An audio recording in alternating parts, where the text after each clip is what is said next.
নীরবে নিভৃতে জ্বলবে না, সোনালি সেদিন কবে খুলবে দুয়ার, সোনালি সেদিন কবে খুলবে দুয়ার। মারহাবা।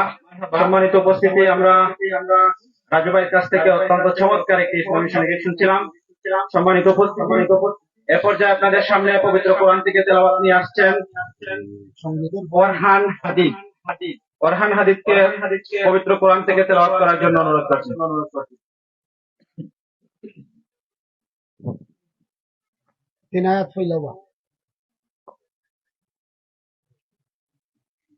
السلام عليكم ورحمة الله وبركاته. أعوذ بالله من الشيطان الرجيم. بسم الله الرحمن الرحيم. محمد رسول الله والذين معه أشداء على الكفار رحماء بينهم تراهم ركعا سجدا يبتغون فضلا من الله ورضوانا فيما هم في وجوههم من أثر السجود. صدق الله العظيم. صدق الله العظيم. مرحبا مهدي. আলহামদুলিল্লাহ, আমরা ওরহান হাদিদের কাছ থেকে অত্যন্ত চমৎকার কণ্ঠে পবিত্র কোরআনের তেলাওয়াত শুনছিলাম। সম্মানিত উপস্থিতি, আমাদের সম্মানিত মেহমান আমাদের মাঝে এসে উপস্থিত হয়েছেন। আমরা এখনো দেখতে পাচ্ছি অনেক ভাইয়েরা মাহফিলের প্যান্ডেলের বাইরে ঘোরাফেরা করছেন।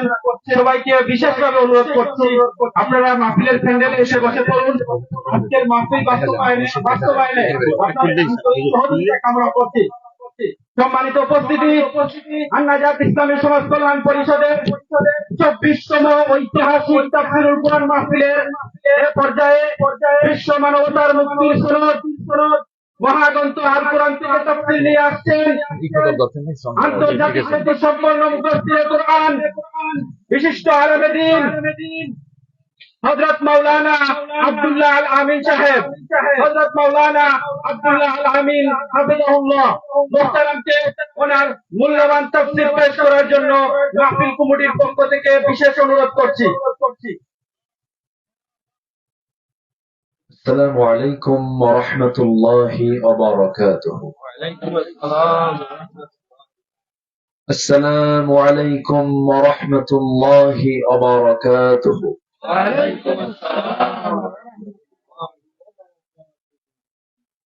إن الحمد لله الأكرم الذي خلق الإنسان وكرم وعلمه من البيان ما لم يعلم،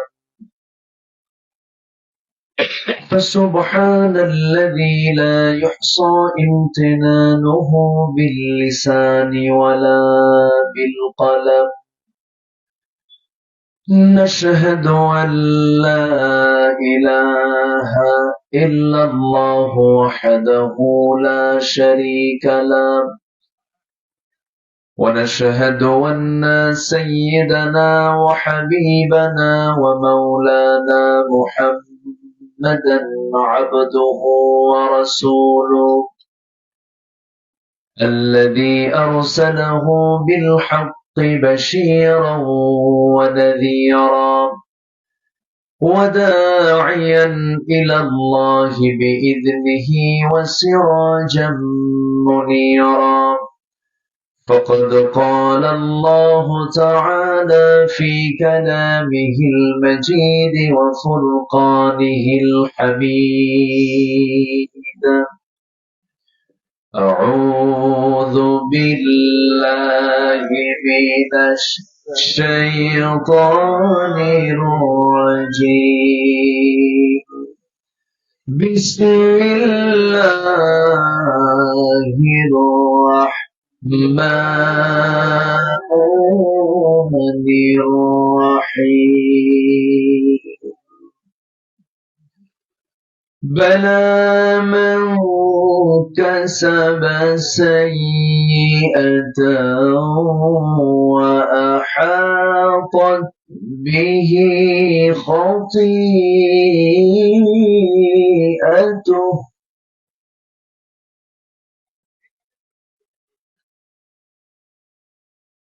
فأولئك أصحاب النار هم فيها خالدون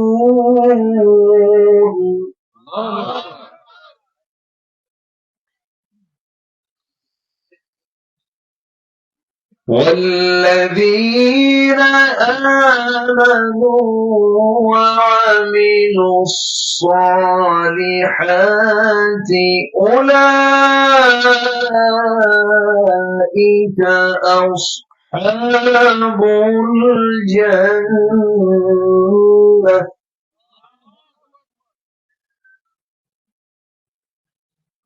أصحاب الجنة هم الفائزون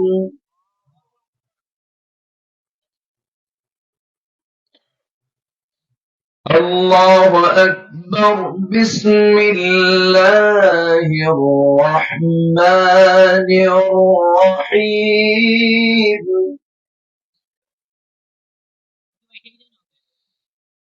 إن الله وملائكته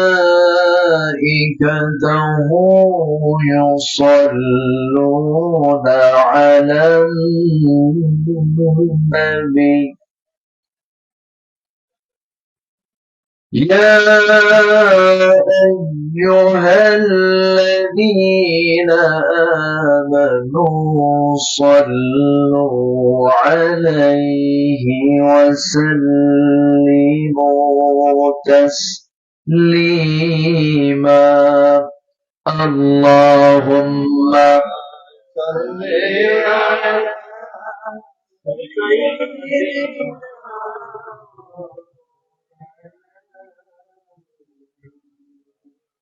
وعلى آل سيدنا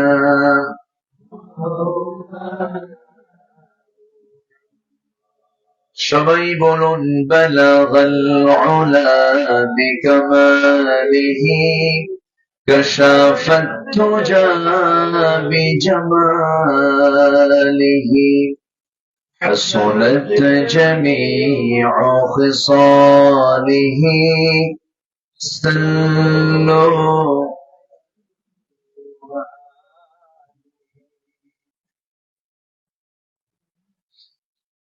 প্রাকৃতিক সৌন্দর্যের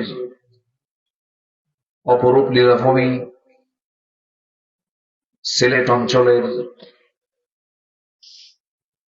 ছাতক উপজেলার আন-নাজাত ইসলামী সমাজ কল্যাণ পরিষদ মাহফিল ইন্তেজামে কমিটি কর্তৃক আয়োজিত লাকেশ্বর বাজার সংলগ্ন দক্ষিণ মাঠের এই তাফসীর ময়দানে অনুষ্ঠিত 6 ফেব্রুয়ারিতে আয়োজিত আজকের এই তাফসীরুল কোরআন মাহফিল 2024 মহৎ আয়োজনের সম্মানিত সুযোগ্য সভাপতি জনাব কাসির আলী সাহেব, ডক্টর মাওলানা মঈনুদ্দিন মুনীর হাফিজাহুল্লাহ, আজকের মাহফিলের বরেণ্য অতিথি উস্তাজুল আসাতিজা, হাজারো আলেমের উস্তাজ, বয়োবৃদ্ধ জ্ঞানবৃদ্ধ, নন্দিত আলেম দ্বীন, গবেষক, মুহতারামে মুকাররমিন মাওলানা আব্দুস সালাম আল মাদানী হাফিজাহুল্লাহ, আজকের মাহফিলের বরেণ্য অতিথিবৃন্দ, হযরত উলামায়ে কেরাম, উপস্থিত আমার অত্যন্ত কাছের মজলুম জননেতা মাননীয় চেয়ারম্যান মহোদয় জনাব সফি আলম ভাই, ইসলামী আন্দোলনের অকুতোভয় সৈনিক আমার প্রিয় শাহিন ভাই, সামনে উপস্থিত দূরে ও কাছের বিভিন্ন স্থান থেকে ছুটে আসা কালেমার ঝান্ডাবাহী, তাওহীদের পতাকাবাহী, দ্বীন ইসলামের নরসারদুল বীর মুজাহিদ, প্রাণ প্রিয় সম্মানিত দ্বীনী ভাইরা, আড়ালে বসে আছেন শ্রদ্ধেয়া সম্মানিত মা বোনেরা, আলোচনার সূচনায় আনুষ্ঠানিকতার মধ্য দিয়ে আমার পক্ষ থেকে আবারও দিল খোলা সালাম, আসসালামু আলাইকুম ওয়া রাহমাতুল্লাহি ওয়া বারাকাতুহু। ওয়ালাইকুম সালাম। খেতা খবর বালানি, আলহামদুলিল্লাহ। চেষ্টা করি কিন্তু ধরা খেয়ে যাই, পারি না। আল্লাহ তাআলা আমাকেও ভালো রেখেছেন, আলহামদুলিল্লাহ। আসতে একটু বিলম্ব হলো, আমি প্রায় 40 মিনিটের ভিতরে মতো ওই সিলেটের বাইপাস যেটা সুনামগঞ্জ তেমুখী, এখানে না তেমুখীর আগে যেটা সিলেট ঢাকা হাইওয়ে, সেখানে এক শ্রমিক নেতাকে ধরেছে, মানে গ্রেফতার হয়েছে। প্রায় ঘন্টা 2 ধরে ওখানে সেখানে জাম লাগছে। ওস্তাদ আমাকে বলেছিলেন আগেই যে আপনি বিশ্বনাথ হয়ে আসবেন। পরে আমি ভাবলাম চিনি না, ওই দিক দিয়ে যাই, হাইওয়ে দিয়ে যাই। পরে আবার আমি ওখান থেকে আবার ব্যাক করেছি বিশ্বনাথের দিকে। ব্যাক করে রামপাশা থেকে মাহফিল কমিটি আমাকে নিয়ে আসছেন। আপনাদের এই চাঁদ মাখা মুখ আল্লাহ পাক আমাকে দেখার সুযোগ করে দিয়েছেন, বলছি আলহামদুলিল্লাহ। আলহামদুলিল্লাহ। ওস্তাদের কথা বলার পরে তো আর তেমন কোনো কথা থাকে না। ভাঙ্গাচোরা কিছু কথা আমি বলতে চাচ্ছি, আমাকে সময় দেওয়া যাবে তো ইনশাআল্লাহ? ইনশাআল্লাহ। কারো কোনো সমস্যা নাই তো? আমরা যে সময় এখানে একত্রিত হয়েছি, সে সময় গোটা দুনিয়া জুড়ে ভালো কাজের পরিমাণ বেশি না পাপ কাজের পরিমাণ বেশি? পাপের পরিমাণটা বেশি। খোদ আমার দেশ গোটা পৃথিবীর দ্বিতীয় বৃহত্তম মুসলিম জনপদ, 18 কোটি মুসলমানের দেশ, সেই দেশেও পাপের পরিমাণ বেশি না কম? বেশি। যখন এই গোটা দুনিয়া জুড়ে প্রতি 4 জনে 1 জন মুসলমান, প্রাকৃতিক খনিজ সম্পদে মুসলমান শীর্ষে, 2 শতাধিক রাষ্ট্রের ভিতরে শীর্ষস্থানীয় ধনী দেশের তালিকা প্রথম 1 থেকে 10-এর মধ্যে মুসলমানরাই বেশি। সব দিক থেকে মুসলমান এগিয়ে থাকার পরেও আজকে গোটা দুনিয়াতে সবচাইতে বেশি নির্যাতিত জাতির নাম কি বলুন? বলেন? মুসলমান। এর কারণ আমি খতিয়ে দেখে আমার ভাঙ্গাচোরা গবেষণা আমি যতটুকু পেয়েছি সেটা হলো সংখ্যা বেশি, সম্পদ বেশি, সবই তো আছে, আগের তুলনায় অনেক বেশি। কিন্তু এমন সিচুয়েশন হওয়ার মূল কারণগুলো কি? এর মধ্যে সবচেয়ে অন্যতম কারণ হলো, এক হচ্ছে নেতৃত্বের সংকট, সৎ নেতৃত্বের সংকট। নাম্বার 2 হলো মুসলমানদের ভিতরে এখন নেকের আমলের চাইতে পাপের আমলের পরিমাণ বেশি। আসতে বলবেন না, জোরে বলুন ঠিক কিনা? পাপ করব, পাপ আমাকে ঘেরাও করে ফেলবে, এটা আমার কথা নয়। এটা কার কথা? আল্লাহর কথা। আমাদেরকে ঘেরাও করে ফেলেছে। আমি 2টো আয়াতে কারিমা তেলাওয়াত করেছি, আমার অভ্যাস অনুযায়ী আমি তেলাওয়াত দিয়ে শুরু করেছি। সূরাতুল বাকারা সর্ববৃহৎ সূরার নাম, 286টা আয়াত সম্বলিত এই বিশাল একটি সূরা। সেখান থেকে যৎকিঞ্চিত 2টো আয়াতকে সামনে রেখে কথা বলতে চাই। ওমা তাওফীকি ইল্লা বিল্লাহ। কোরআনে কারীমের সবচাইতে দীর্ঘতম সূরা এটা। কোরআন যে আল্লাহর কিতাব, এতে কোনো সন্দেহ আছে? আচ্ছা, সন্দেহ যে না, এটা সন্দেহ দূর হবে কখন? যখন কোরআন কম পড়া হবে না বেশি পড়া হবে? বেশি পড়া হবে। বেশি পড়লে এটা আরো বদ্ধমূল হয়ে যায়, এটা আরো বেশি পাকাপোক্ত হয়ে যায়। এই জন্য আল্লাহ তাআলা প্রথম হুকুমে দিয়েছেন পড়ো। প্রথম হুকুম কি? পড়ো। কোরআন যে আল্লাহর কিতাব, তার চ্যালেঞ্জ আল্লাহ তাআলা সূরা বাকারার মধ্যে শুরুতে দিয়েছেন, আবার শেষে দোয়া দিয়েছেন। শেষে কি দিয়েছেন? দোয়া দিয়েছেন। কোরআন যে আল্লাহর কিতাব, শুধু একটা আর্টিকেল আমি বলতে চাই। 286টা আয়াত সম্বলিত এই সূরা। 286 অর্ধেক কত বলেন তো? 145 আপনারা রাগ করতেছেন নাকি আবার? হুজুর, শুনতে আসলাম ওয়াজ, শিখানো অঙ্ক, এটা আবার কেমন কথা? এরকম ভাবতেছেন না তো? 143। আল্লাহ তাআলা কোরআনটাকে সাজিয়েছেন, কিন্তু যিনি আকাশ সাজিয়েছেন, ডেকোরেট করেছেন, যায়্যানাস সামাআ আদ-দুনিয়া বিমাসাবিহ, সে আল্লাহ তাআলা কোরআন কি অগোছালো করেছেন না গোছালো করেছেন? গোছালো, সাজানো। কিন্তু সব দুনিয়ার বই পড়ে এসে কোরআন পড়লে একটু অন্যরকম লাগবে। এটাই হলো কোরআনের স্বতন্ত্র দিক।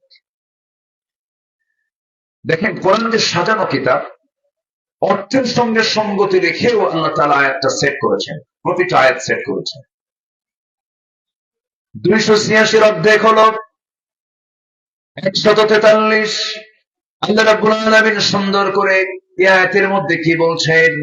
وَكَذَلِكَ جَعَلْنَاكُمْ أُمَّةً وَسَطًا لِتَكُونُوا شُهَدَاءَ عَلَى النَّاسِ وَيَكُونَ الرَّسُولُ عَلَيْكُمْ شَهِيدًا।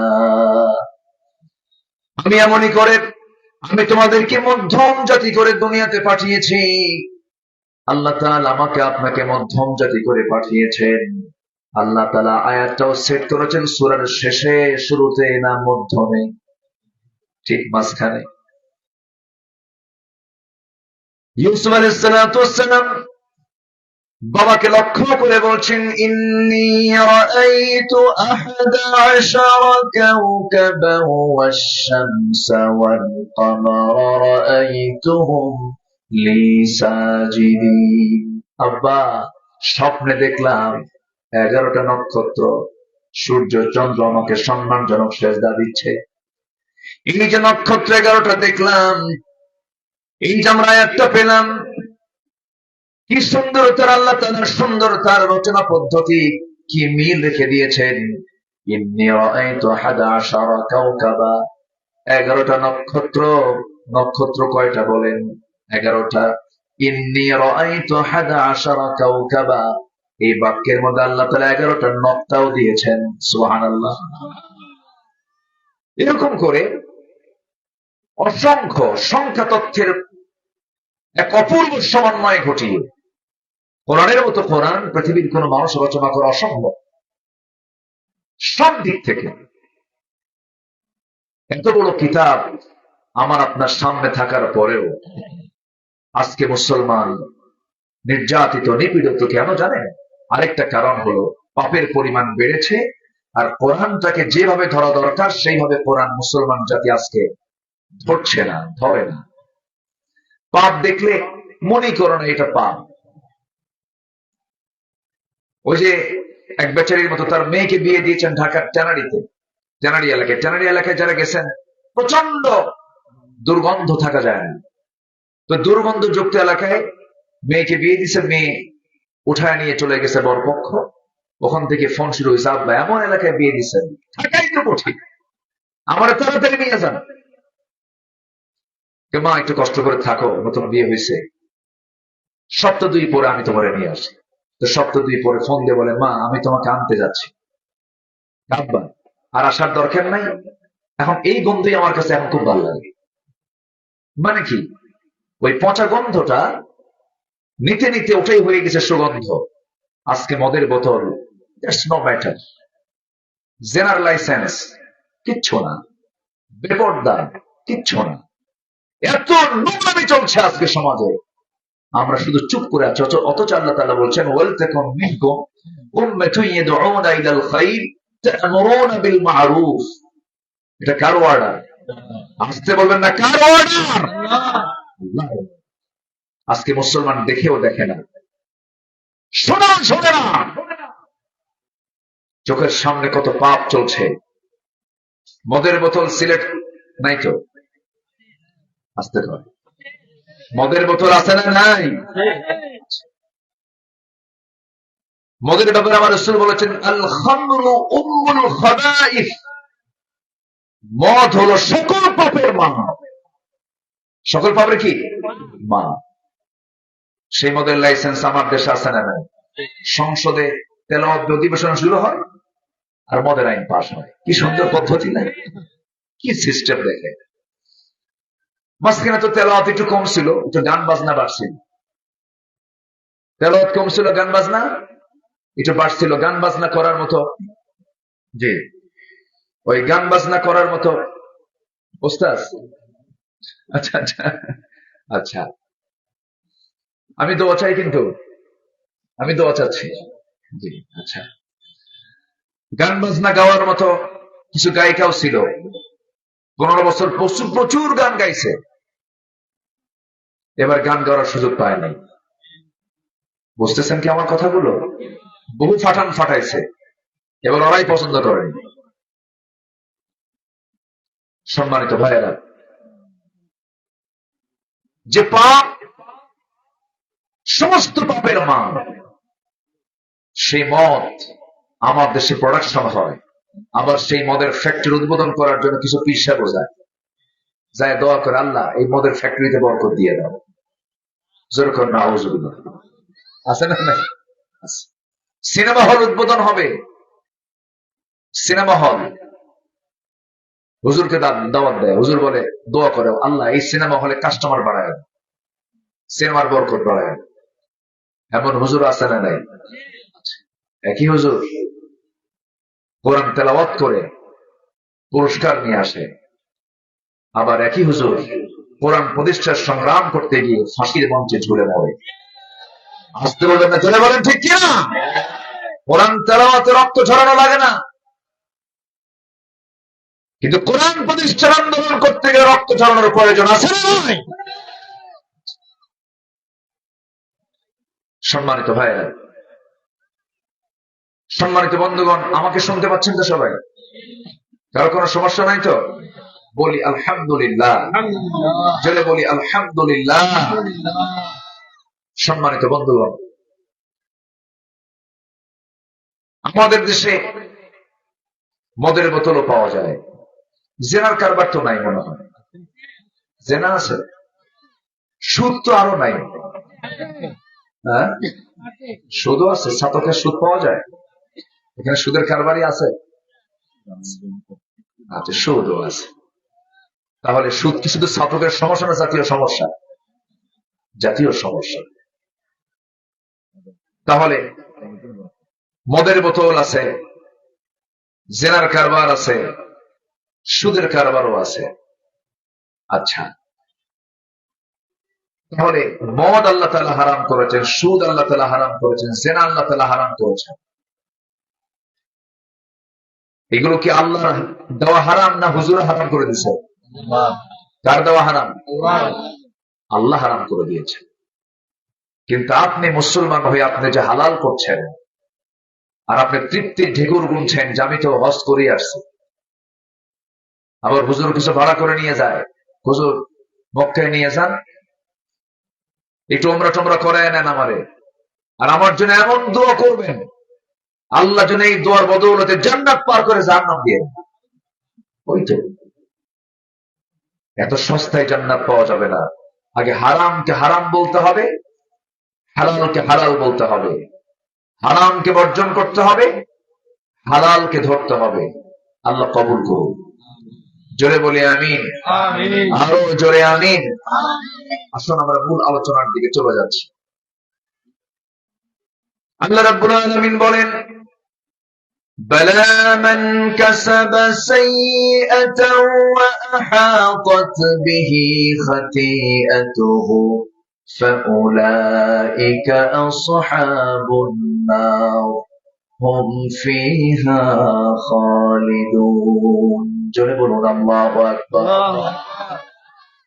আল্লাহ রাব্বুল আলামিন বলেছেন, পাপ তুমি করবে, পাপ তোমাকে ঘেরাও করে ফেলবে। যে লোকটা বিড়ি খায়, বিড়ি খাওয়ার চিহ্ন তারা কোথায় ফুটে ওঠে বলেন? কোথায়? ঠোঁটে। ঠোঁটটা তারা কি হয়ে যায়? কালো হয়ে যায়। ঠোঁট দেখলে মনে হয় এটা হলো বিড়ি খোর। এটা কি খোর? বিড়ি খোর। আবার মাহফিল এসে প্রশ্ন করে, হুজুর বিড়ি খাওয়া কি জায়েজ আছে নাকি, মানে জায়েজের চেষ্টায় আছে উনি। যে মদ খায়, মদের চিহ্ন তার চেহারায় ফুটে ওঠে, সে মদখোর। যে মদ্যপান করে তার চোখটা বলে দেয় সে মদ খায়, চোখটা লাল হয়ে যায়, চোখটা দেখেই বলে দেয় সে মদের বোতল নিয়ে পড়ে থাকে, পাপ করবে, পাপ তাকে ঘেরাও করে ফেলবে। পাপ বান্দাকে কখনো শান্তির মধ্যে রাখে না, পাপ বান্দাকে ধ্বংসের দিকে নিয়ে যায়, পাপ বান্দাকে জাহান্নামের দিকে নিয়ে চলে যায়। আমার আপনার 2-1 রাকাত নফল নামাজ, কিছু জিকির আজকার যদি আমার বাদও পড়ে যায়, সবচাইতে বড় চ্যালেঞ্জ হলো আমার গোটা জীবনের ক্যারিয়ার হবে নিজের জীবনকে পাপ মুক্ত রাখা, গুনাহ মুক্ত রাখা। আল্লাহ এই দুটা এতেই কথাই বলা বোঝানোর চেষ্টা করছেন। বান্দা তুমি পাপ করবে, পাপ তোমাকে ঘেরাও করে ফেলবে। যখন কোন বান্দা পাপ করে তার মধ্যে 7টা নিন্দনীয় জিনিস চলে আসে। পয়েন্টগুলো মনে রাখবেন, একটা একটা করে যদি ভুলে যায় আমাকে মনে করে দিবেন, আবার বলে ফেলবো। একটা বান্দা যখন পাপ কাজ করে তার মধ্যে 7টা নিন্দনীয় জিনিস চলে আসে। নাম্বার 1, যে ব্যক্তি পাপ করে তার মধ্যে লজ্জা থাকে না। কি থাকে না?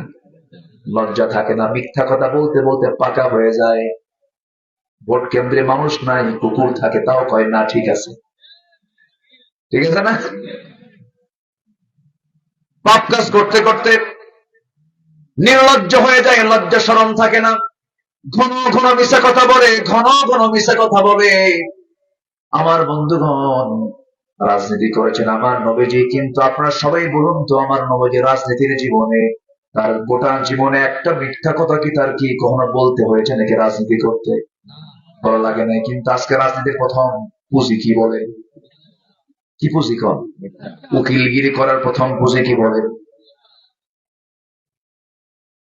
আমার বন্ধুগণ, মিথ্যার উপরে পুঁজি করি কোনো কিছুই টিকসই হবে না। মিথ্যা মানুষকে ধ্বংসের দিকে ঠেলে নেয়।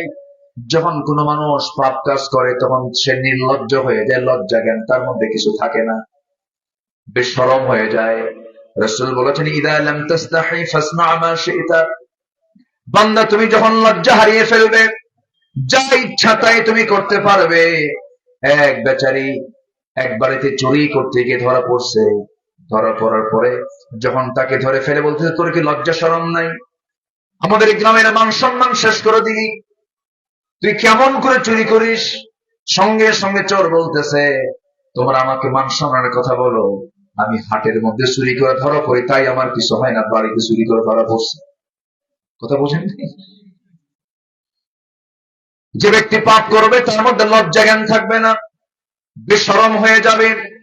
নাম্বার 2, তার সৌন্দর্য নষ্ট হয়ে যাবে, কোন সৌন্দর্য তার মধ্যে থাকবে না, শৃঙ্খলা তার মধ্যে থাকবে না, তার মধ্যে কোনো নিয়মতান্ত্রিক জীবন থাকবে না, সব এলোমেলো হয়ে যাবে। নাম্বার 3, রোগাক্রান্ত হয়ে পড়বে। আজকের এই প্রযুক্তির দুনিয়া, চিকিৎসা সেবা উন্নত, উন্নত প্রযুক্তির দুনিয়ায় আগের চাইতে রোগীর পরিমাণ কম না বেশি? আজকে রোগীর পরিমাণ কম না বেশি? রোগীর পরিমাণ বেশি মানে রোগ সমাজে সেই সমাজে বেশি হয় যে সমাজে পাপ বেশি হয়, যে সমাজে পাপ বেশি হয়। বালা মান কাসাবা সাইয়্যাতাও ওয়া আহাতাত বিহি খাতিআতুহু। আমি তাকে ওই পাপ দিয়ে আক্রান্ত করে ফেলবো। কিছু কিছু রোগের নাম কোনদিন কেউ জানতো না। সি তে ক্যান্সার, বি তে বি ভাইরাস, এ তে AIDS, A B C D, এই যে বড় বড় রোগগুলো পৃথিবীতে এসেছে যার কোনো অ্যান্সার নাই। এই সমস্ত পাপ কাজের জন্য মূল কারণ হলো সমাজের মধ্যে পাপের পরিমাণ কমে যাওয়া না বেড়ে যাওয়া? বেড়ে যাওয়া। কিন্তু হয়তো বলবেন, হুজুর ভালো মানুষেরও তো ক্যান্সার হয়। আশাদ্দুল আযাবা মান কানা ফীহিম। যখন গজব আসে, যখন বিপদ আসে, সব একসঙ্গে সব শেষ করে দেন তিনি কে? আল্লাহ তাআলা। আমার ভাইয়েরা, পাপ কি পরিমাণ বেড়েছে দেখেন। শিক্ষা অর্জন করতে গেলেও সমস্যা। শিক্ষার মধ্যে কিছু ভূত ঢুকাচ্ছে। কি ঢুকাচ্ছে? ভূত ঢুকাচ্ছে। ক্লাস 7 এর সিলেবাসে আমরা জানি আমাদের জন্ম হয়েছে নারী পুরুষ থেকে, ট্রান্সজেন্ডার থেকে কোনো জন্ম হবে? আসতে তো ট্রান্সজেন্ডার থেকে কোনো জন্ম হবে তাহলে মানব মানবী নর নারী এছাড়া বিকল্প কোন অপশন আছে ইসলামে? ইসলাম তো আছে। এরপরেও আপনি আপনার কমন সেন্স থেকে দেখেন তো ট্রান্সজেন্ডার থেকে কোনো প্রজন্ম আসবে? ওটা কি কি ওটা বদমাইশ, এগুলো ষড়যন্ত্র, সমকামিতা। 5000 বছরের ঘৃণ ডেড সি এলাকা জর্দানে আল্লাহ তাআলা মৃত সাগর বানিয়ে দিয়েছেন। ফি আদনাল আরদ, গোটা পৃথিবীর সবচেয়ে নিম্নাঞ্চল করে দিয়েছেন ওটাকে। এখনো পৃথিবীর নিম্নাঞ্চল। কেন? নিম্নাঞ্চল ছিল না তো। ওরা সমকামী ছিল, হোমোসেক্স করতো, পুরুষ পুরুষে বিয়ে করত, নারী নারীতে আকৃষ্ট হতো। আল্লাহ তাআলা ওই জাতিকে, কওমে লূতকে আল্লাহ তাআলা সবগুলোকে একসঙ্গে আকাশে তুলে এমন ঠেকনা মারছে, ঠেকনার ঠেলায় জমিনটা গেড়ে দিয়ে শেষ করে দিয়েছেন। সেই সমকামিতা নিয়ে গোটা দুনিয়ার পাশাপাশি আমার দেশেও এটাকে প্রমোট করার জন্য কিছু ধ্বজভঙ্গ কি মাঠে নামছে, আছে না নাই? এই সমস্ত বদমাইশ এগুলো। তবে এর ব্যাপারে ব্রিটেনের একজন প্রধানমন্ত্রী, যিনি ভারতীয় বংশোদ্ভূত, ঋষি সোনাক, তিনি বলেছেন, a man is a man, a woman is a woman, that's just a common sense. উনি বলেছেন একটা পুরুষ একটা পুরুষ, একটা নারী একটা নারী, এটা বোঝার জন্য বুদ্ধিজীবী হওয়া লাগে না, সামান্য কমন সেন্সই যথেষ্ট।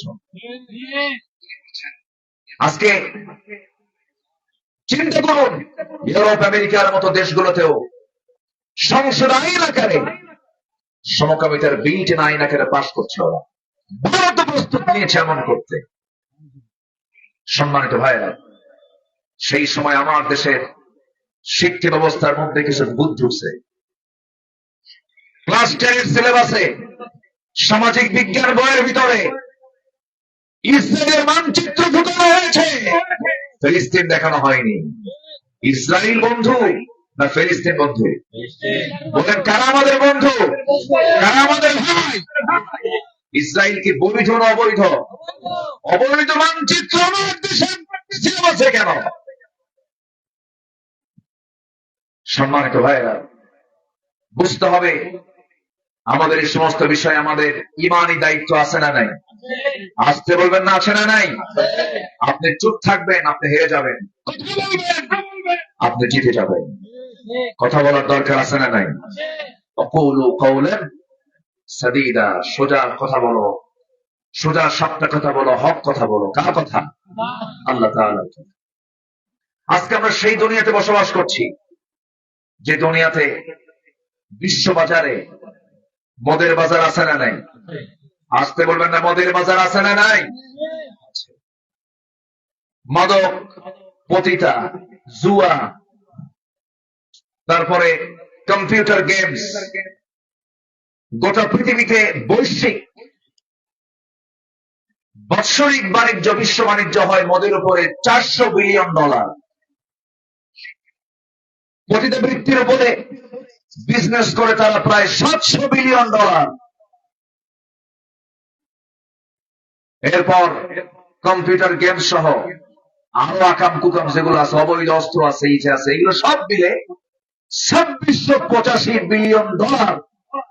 গোটা বিশ্বব্যাপী এই সমস্ত অবৈধ বাণিজ্য। যারা এই অবৈধ বাণিজ্য গুলো করছে তারা কি কখনো কল্পনা করতে পারেন ওরা কি ইসলাম চায়? আজকে ওরা কি ইসলাম চায়? ওদেরও কিছু এজেন্ট আমার দেশে আছে না নাই? ওরা কি কখনো চাবে ইসলামে দেশে? চাবে না। আমি আপনি কি চাই? আসতে কয় সবাই কি চান?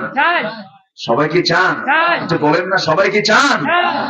যদি চান চুপ থাকা যাবে না, কাজ করতে হবে। কাজ না করলে জবাব দিতে হবে কার কাছে? আল্লাহর কাছে। ধান আমি লাগাবো, ধান আমি ঘরে তুলতে পারবো কি পারবো না, বন্যার চিন্তা করলে আপনি ধান লাগাতে পারবেন না। আপনাকে কাজ করে যেতে হবে। পুরস্কার দিবেন কে? ইউকতাল আও ইয়াগলিব, মরে যাই অথবা বিজয়ী হই, পুরস্কার আছে না নাই? হেরে যাই অথবা জিতে যাই, পুরস্কার দেবেন কে? আল্লাহ। আমার বন্ধুগণ, মদ কেন সমস্ত পাপের মা বলা হলো? আজকে আমার আলোচনার সাবজেক্ট হলো পাপকে ছেড়ে দেব, নেক আমলকে ধরবো, পাপ ধরবো, পাপ আমাকে ধরে ফেলবে, আমাকে জাহান্নামে দিয়ে দেবে।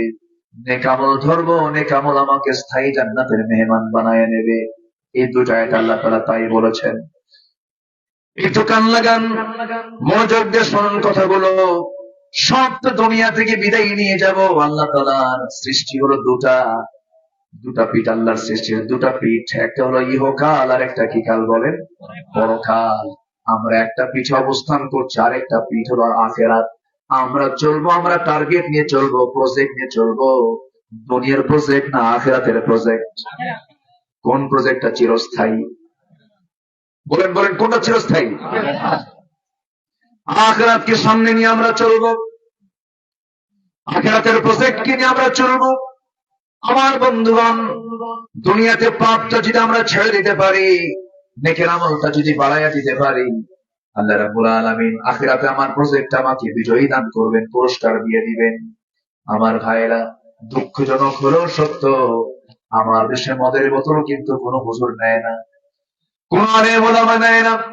সমস্ত পাপের মা, যেটাকে রাসূল বলেছেন, মদ হলো সমস্ত পাপের মা। কেন, কি জন্য? মদ খেলে তাল না মাতাল? আসতে হলো না তাল না মাতাল? মাতাল হয়ে যায়। কোন এক আল্লাহওয়ালার কথা শুনেছিলাম, কোন এক আল্লাহওয়ালা কোন একটা নগরে বসবাস করতেন। ওই নগরে এক পতিতা নারীর বসবাস ছিল। পতিতা নারী মনে মনে চিন্তা করলো, হাজারো পুরুষের জীবন নষ্ট করে দিয়েছি, এই আল্লাহওয়ালাকে ধরবো, আমি ধরে ফেলছে। ফুসলায় ফুসলায় ঘরের মধ্যে ধরে ফেলে বলছে, ও আল্লাহওয়ালা আলে, আমি হলাম পতিতা এই নগরে, আমি তোমার জন্য তিনটা পথ খুলে রাখলাম, এই তিনটার যে কোনো একটা করবো, আমি তোমাকে এখান থেকে মুক্ত করে দেব। নচেত আমি এমন চিল্লান মারবো, সব শহরবাসীকে জানাই দেবো, তোমার ইজ্জত সব শেষ হয়ে যাবে। কি কি তিনটা বলো? ওই পতিতা নারী বলতেছে, নাম্বার ওয়ান হলো, এই যে মদের বোতল খাও, এক ঢোক মারতে হবে তোমার, না হলে আমার সঙ্গে জেনা করতে হবে, না হলে এই যে শিশুটা আছে, শিশুকে তোমার হত্যা করতে হবে। এই তিনটা অপশন যখন দিয়েছে, সঙ্গে সঙ্গে আল্লাহ মনে মনে চিন্তা করে, কোন ক্রমেই তো খুন করা যাবে না, খুন তো বড় অপরাধ, জেনা করলে তো ইমান থাকে না, মদের বোতল খাওয়া তো, এর মতো তো হারাম, কিন্তু এই তিনটার মধ্যে একটা বেছে নিতে হবে। বেচারি ভাবলো, মদের বোতল একটু এক ঢোক মেরে দেই, অন্তত বাঁচাটা দরকার। কিন্তু বাঁচতে গিয়ে মদ খেলে পরে বাঁচে না মরে? বাঁচে না মরে? মদের বোতল যখন হাতে নিয়েছেন, এক ঢোক মেরে দিয়েছে আল্লাহওয়ালা, সঙ্গে সঙ্গে মাতাল হয়ে গেছে। যে জীবনে কাঁচা সুপারি খায় না, একদিন কাঁচা সুপারি খাইলে কি হয়? কন চিঠিটা পড়বেন। এক বোতল না একটা ঢোক মেরেছেন, মাতাল হয়ে গেছে। মাতাল হলে পরে মানুষের কোন মস্তিষ্ক বিকৃত হয়ে গেলে কোনো কিছুই ঠিক থাকে না। আমার বন্ধুগণ, মদ আল্লাহ তাআলা হারাম করার বহুবিধ কারণ আছে। এর মধ্যে এক নাম্বার কারণ হলো, মদ খেলে মানুষ তাল থাকে না, মাতাল হয়ে যায়। কোন এক বেচারি মদ খাইছে, রাত ৩টার দিকে মদ খায়া দরজার কাছে গিয়ে বউকে ডাকে, বউ দরজা খোল। বউ তো জানতেছে স্বামী আমার মদ খাইছে, ডাবল লোড হয়তো হয়েছে, দরজা খুলবে কিন্তু ভয় পাচ্ছে। ছেলেকে ডাক দিয়ে বলে, আব্বা এদিকে আয়, তোর বাপ আসছে, মদ খাইছে। বড় ছেলেকে ডাক দিয়ে দরজার কাছে গেছে, দরজা খোলা মাত্রই মদ তো খাইছে ডাবল। দরজা খোলা মাত্র লাল চোখ নিয়ে বউয়ের দিকে তাকায় বলে, আম্মা আসসালামু আলাইকুম। কথা বোঝেন নাই? বউ এখন কয়, হাই রে আমার পোড়া কপাল, তোমার কি একটু হুঁশ হলো না? একটু কি তোমার সেন্স নাই? পাশে একটা যুবক ছেলে দাঁড়ানো, সেই যুবক ছেলের সামনে আমার দিয়ে মা বলে ডাকো। ছেলের দিকে তাকায় বলে, দুলা ভাই আসসালামু আলাইকুম। কিন্তু তার সমস্যা না, খেয়েছে কি মদ। মদ্যপান করলে পরে সব শেষ। মদ আছে যেখানে, জেনা আছে সেখানে, জিনি আছে যেখানে, খুন আছে সেখানে। সম্মানিত ভাইয়েরা, এই সমস্ত ওয়াজ শুনলে যারা মদের বোতল নিয়ে বসে থাকে, তারা কি খুশি হবে? তারা কি খুশি হবে? খুশি হবে না। আমার বন্ধুগণ, মদের ব্যাপারে আল্লাহ তাআলা ক্লিয়ার কনসেপ্ট দিয়েছেন। কোরআন যারা পড়েন, হাদিস যারা পড়েন, মদ কিয়ামত পর্যন্ত হারাম। মদকে কেউ হালাল করতে পারবে না। জেনাকে আল্লাহ তাআলা হারাম করে দিয়েছেন, কিন্তু আজকে 52 বছর 53 বছর দেশ স্বাধীন হলো, আজ পর্যন্ত মদ জেনার লাইসেন্সকে আজকে কেউ বন্ধ করতে পেরেছে নাকি? আসতে বলুন না, পেরেছে নাকি? লাইসেন্স দিল কারা? অমুসলিম না মুসলিম? মুসলিমরাই তো দিয়েছে। বুকটা ফেটে যায়। আমরা যখন কথা বলতে যাই আমরা দোষী হয়ে যাই। কত জেল জুলুম, নির্যাতন, নিপীড়ন।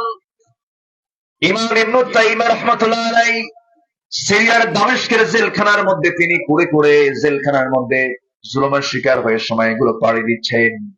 জেল সুপার মুসলমান, জেল সুপার এসে বলতেছে, ইমাম ইবনে তাইমিয়া হুজুর, আমরা বড় জুলুম করছি আপনার উপরে, কিন্তু কিছু তো করার নাই, আমরা তো হুকুমের গোলাম।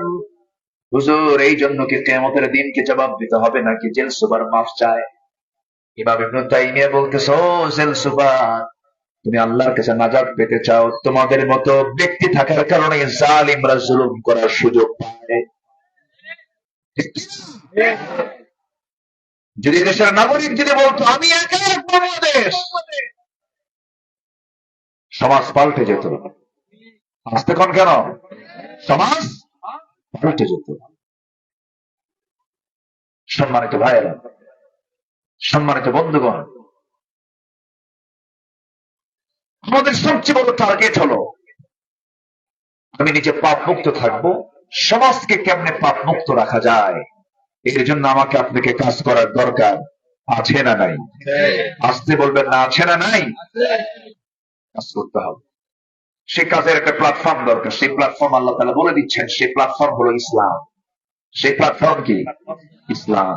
আমার রবকে চিৎকার মেরে বলতে হবে। আমাদের রবের নাম আসতে বললে হবে না। আমাদের রবকে। আচ্ছা, আমাদের নেতা হচ্ছেন মুহাম্মদ সাল্লাল্লাহু আলাইহি ওয়াসাল্লাম। আমাদের দলের নাম হলো ইসলাম। আমাদের দলের নাম কি বলেন? ইসলাম। আচ্ছা, আমাদের সংবিধান নাম কি বলেন? কোরআন। তাহলে ক্লিয়ার হলো আমাদের রবকে, আমার নেতাকে। আচ্ছা, আমাদের দল কি? আমাদের সংবিধান কি? এই চার কথার ভিতরে কথা ঢোকানোর সুযোগ আমার দেশে কিছু কিছু নেতৃস্থানীয় ব্যক্তির আছে না নাই?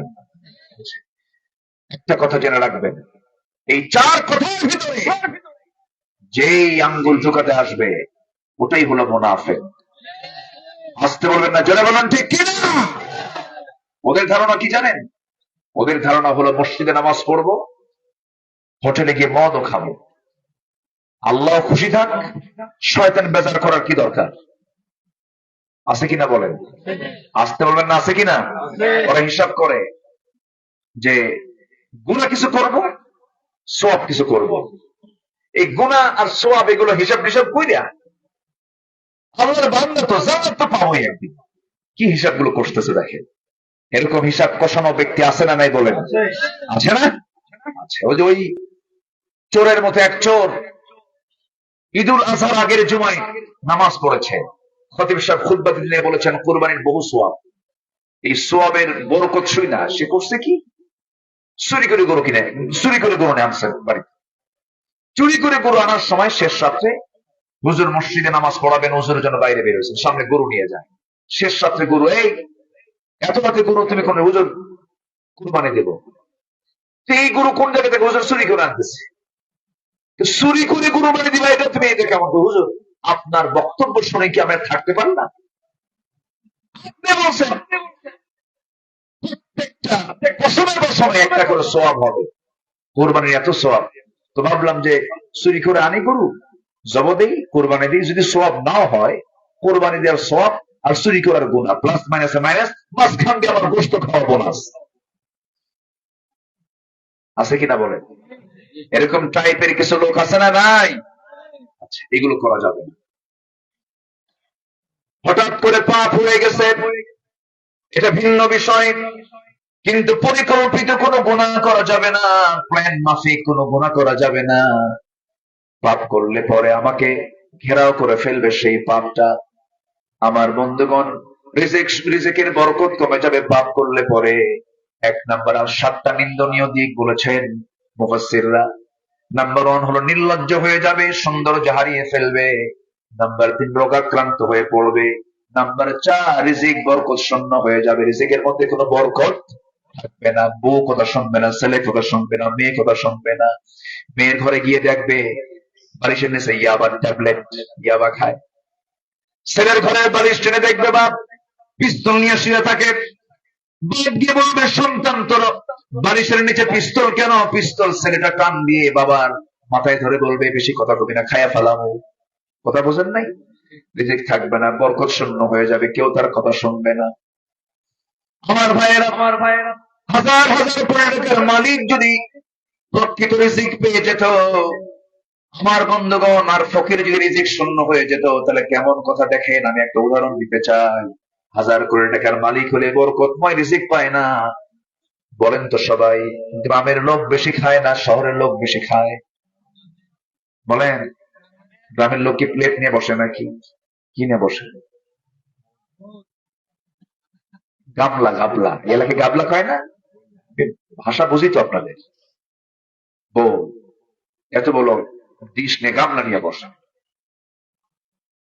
আর শহরের লোকগুলো ফাঁকিবাজি প্লেট নিয়ে বসে, ফাঁকিবাজি প্লেট, তলাই নাই ওর, ফ্ল্যাট। ঠিক আছে না? ফ্ল্যাট বসে, খেতে পারে না। ডাক্তার চার্ট দিয়েছে, চার্টে বলেছে ভাতের কাছে যাবি না। কিসের কাছে যাবি না? ভাতের কাছে যাবি। রুটি খেতে হবে কত? 2টার বেশি 3টে হলেই বিকেল বেলা তোর ইনসুলিন নিতে হবে। মেপে মেপে 1000 কোটি টাকার মালিক, 2টা রুটি, বৃষ্টির কাছে যাওয়া যাবে না। এত গ্রাম সবজি, এত গ্রাম এই লিমিটেশন খাবার খাইয়া সুখ করে বসে থাকে। আর গ্রামের লোকরা এগুলো খাবার পোষাবে? ওরা বসে একদম বোল নিয়া 1 কেজি চাউল খাওয়ার পর, ভাত খাওয়ার পর যখন বলা হয় খাইছো কেমন, হয়নি তো, আরেকটা গাবলা হলে ভালো হয়। তাহলে বলেন কে দেন? আসতে বলবেন না, কে দেন? রিজিক চাইতে হবে কার কাছে? বাপের কাছে আমরা যাব না। জোরে বলি ইনশাআল্লাহ। যে পাপ কাজ করবে সেই পাপীকে কেউ তাকে দেখতে পারে না, ফেরেশতাও দেখতে পারে না, সাধারণ যারা ভালো মানুষ তারাও তাকে দেখতে পারে না, এমনকি খারাপ মানুষও খারাপ মানুষকে দেখতে পারে না। মুনাফিক মুনাফিককে দেখতে পারে নাকি? এক মুনাফিক আরেক মুনাফিককে বলে তুই তো একটা মুনাফিক। আসলে এরকম আছে না? খারাপ কাজ খারাপ মানুষও দেখতে পারে না, সবাই তাকে ঘৃণা করে। সামনে একটু ভয়ে ভয়ে সালাম দেয়, মনে মনে কে তুই মরবি কোন দিন। সবাই তাকে ঘৃণা করে। নাম্বার 6 হলো অন্তরটা কালো হয়ে যায়, অন্তরের মধ্যে কোনো প্রকার দয়া মায়া কাজ করে না, অন্তরটা পাষাণ হয়ে যায়, অন্তরটা এত কঠিন হয়ে যায়, কোন দয়া মায়া তার মধ্যে কাজ করে না, সে নিষ্ঠুর হয়ে যায়, পাষাণ হয়ে যায়। এই জন্য আল্লাহ বলছেন, বান্দা পাপ থেকে তুমি নিজেকে দূরে থাকো, নিজেকে দূরে রাখো। তারপরেও এই জাগতিক জীবনে চলতে গেলে পাপ আছে না নাই? বলেন, আসতে বলবেন না, আছে না নাই? এখানে যারা বসে আছেন কেউ কি হলফ করে বলতে পারবেন হাত উঁচু করে, হুজুর আমার জীবনে একটা গুনাহও নাই? কেউ কি বলতে পারবেন? পারবেন। গুনাহ তো হবেই, গুনাহ তো হতেই পারে, কিন্তু পরিকল্পিত কোনো গুনাহ করা যাবে না, প্ল্যান মাফিক কোনো গুনাহ করা যাবে না। হঠাৎ করে গুনাহ হয়ে গেছে ভিন্ন কথা, সেই গুনাহ থেকে বাঁচার উপায় আছে না নাই? বলেন, মাফ চাইতে হবে কার কাছে? আসতে বলবেন না, মাফ চাইতে হবে কার কাছে? আল্লাহর কাছে। আল্লাহ বলেন, বান্দারে গুনাহ করার পর তুই কাউকে গুনার কথা বলবি না। গুনার কথা বলে বেড়ানো কিন্তু জায়েজ নাই। কিন্তু আমার দেশে গুনার কথা শুধু বলেই বেড়ায় না, সাংবাদিক জায়গা কয় আমি সেঞ্চুরি করছি। আছে না এরকম? আছে না? ঘটনা আছে না? সেঞ্চুরি করছি। মানিক মিয়া, কি ঘৃণ্য ইতিহাস! যে মানিক সেঞ্চুরি করলো, ধর্ষণের মিষ্টি খাওয়ালো ক্যাম্পাসে, তার শাস্তি দিছে কি জানেন? এই দুষ্ট ছেলে এগুলো করতে নেই, এটা হলো তার পানিশমেন্ট। উচিত ছিল প্রকাশ্যে দিবালোকে ধরে ওকে দুনিয়া থেকে জ্যান্ত কবর দেওয়া। সম্মানিত ভাইয়েরা, ও যে বললাম না শুরুতে, পাপকে আমরা আজকে পাপই মনে করছি। ইসলামী সমাজের বৈশিষ্ট্য হলো সমাজের নেক আমল করা সহজ হয়ে যাবে, আর বদ আমল গুলো করা কঠিন হয়ে যাবে। আর ইসলামী সমাজের বৈশিষ্ট্য হলো পাপ কাজ করাটা সহজ হবে, নেক কাজ করাটা কঠিন হয়ে যাবে। জেনা করলে কাবিন লাগে না, বিয়া করলে কাবিন লাগে। ঠিক আছে না? কথা কি বুঝতেছেন? আকল মান ইশারা ভাষা। আমার বন্ধুগণ, বিশেষ করে যুবক যারা আসছ, আমি তোমাদেরকে করজোরে বিনতি জানাই, তোমার যৌবনকে নষ্ট করবা না। তোমার যৌবনকে আল্লাহ খুব দাম দিয়ে দিয়েছেন। আল্লাহ বলছেন, ও যুবকরা শোনো, তোমার রক্ত আমার কাছে প্রিয়, তোমার ইবাদত আমার কাছে প্রিয়, তোমার সিজদা আমার কাছে সবার চাইতে প্রিয়। ও যুবক, নাশায়াফা ইবাদাতিল্লাহ, আমার জন্য যদি তুমি ইবাদতে যৌবনটা কাটায় দিতে পারো, আমি আল্লাহ তোমাকে অফার দিলাম, আমার আর শাজিমের ছায়ায় আমি তোমাকে স্পেশাল মেহমান বানাইয়া নেব। আজকে টার্গেট করা হচ্ছে যুবকদেরকে। প্রতিবেশী দেশ থেকে ইয়াবা পার করা হচ্ছে, ফেন্সিল ঢুকায় দিচ্ছে, মাদক ঢুকায় দিচ্ছে, যুবকদেরকে ধ্বংস করার জন্য। যে নেতৃত্ব তৈরি করতে গেলে চরিত্রহীন হতে হয়, সেই নেতৃত্বের মুখে আমরা জুতো মারি, জুতো মারি। বুঝে আছেন কেন কেন? হাত জুতো রাখার মুসলমান।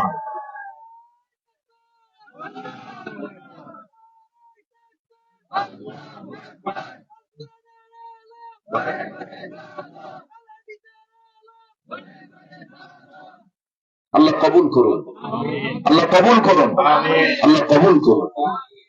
সম্মানিত ভাইয়েরা, সম্মানিত বন্ধুগণ, আল্লাহ তাআলা আমাকে আপনাকে পাঠিয়েছেন। যখন যান কবজ হওয়ার সময় হবে, কেউ কি আমাকে রক্ষা করতে পারবে? আমার চ্যালেঞ্জ হলো, আমার আমল নামা আমি নিতে চাই বাম হাতে না ডান হাতে? বাম হাতে কিসের আমল? পাপের আমল, পাপ। আর ডান হাতে কিসের? নেকের আমল। আমরা কোন আমল নিতে চাই, বামে না ডানে? দল করবো আমরা বামেরটা না ডানেরটা? বাম দল করে কি ডান বন্দী হয়ে যাবে? সম্মানিত ভাইয়েরা, সম্মানিত বন্ধুগণ, যে পাপ করে না ভালো কথা, কিন্তু পাপের বিরুদ্ধে যে কথা বলে না, তাকে অপরাধ নাই? আসতে অপরাধ আছে না নাই? অপরাধ কি কম? অপরাধ কি কম? যে অন্যায় করে এবং যে অন্যায় সহে, অপরাধটা কি বলে না? আজকে মুসলমান কথা বলে না, চোখের সামনে কত কি হয়ে যাচ্ছে, চুপ করে আছে, বোবার মতো আছে। সম্মানিত বন্ধুগণ, সম্মানিত ভাইয়ের, আবার এর মাঝেই কিছু ভাইয়েরা আছেন, কথা বলে যাচ্ছেন, অত্যাচার সহ্য করে যাচ্ছেন, নির্যাতিত হচ্ছেন, নিপীড়িত হচ্ছেন। সম্মানিত বন্ধুগণ, যারা নির্যাতিত, যারা নিপীড়িত, তাদের পাশে আমাদের দাঁড়ানোর দরকার আছে না নাই? আসতে বলবেন না, আছে না নাই? আমার নবীজি ঠিক এই পাপ মুক্ত সমাজ গড়ার জন্য যখন মক্কার মাটিতে ঘোষণা করলেন, আবু জেহেল, তোর মদের বোতল বন্ধ, তোর জেনার কারবার বন্ধ, সুদ বন্ধ। আবু জেহেল কয়, পানির চেয়ে আমার মদ ভাল লাগে। জেনা বন্ধ হবে না, সুদ ব্যবসার মতোই। যেরকম নাউজুবিল্লাহ, সুদ ব্যবসার মতো এই ওয়াজ করছে কে? আবু জেহেল। এখন এই ওয়াজ করার মতো লোক আছে না? ওরা বলে কি জানেন, ইসলামী ব্যাংক আর অন্যান্য ব্যাংকে একই বানায় ফেলে। সম্মানিত ভাইয়েরা, জেনা আর বিয়ের মধ্যে তফাৎ আছে না নাই? কিন্তু নারী পুরুষ যখন এক হয়, তাদের যে সম্পর্কটা, বিয়ে করলেও যা হয়, জেনা করলেও তা হয়, কিন্তু একটা সব, আরেকটা কি? গুনাহ।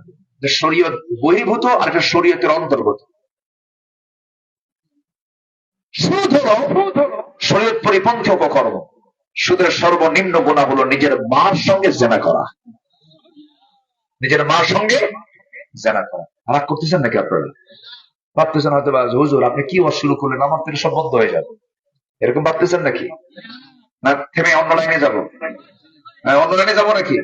আপনি বললেও তো আমি শুনবো না, আমাকে বলতে হবে। সুদের ধারে পাশে আমরা যাব না, জোরে বলি ইনশাআল্লাহ। আর জোরে বলি ইনশাআল্লাহ। যুবকরা বিবাহ পূর্ব কোনো রিলেশনে যাবে না, অবৈধ কোনো নোংরামিতে যাবে না, কোনো লাভ নাই, লস। জীবন যৌবন সব ধ্বংস। আমি দেখি না এরকম বিবাহ পূর্ব কোন অবৈধ রিলেশন করে তাদের প্রজন্ম যারা আসছে তারা ভালো হয়েছে, আমার চোখে পড়ে নাই। এগুলো করা যাবে না, এগুলো বাদ দিতে হবে। লাভটা কি? এখন আবার কিছু কিছু হোটেল বের হয়েছে, বিভিন্ন রিসোর্ট টাইপের, কুড়ে ঘরের মতো, দেখছেন কিনা?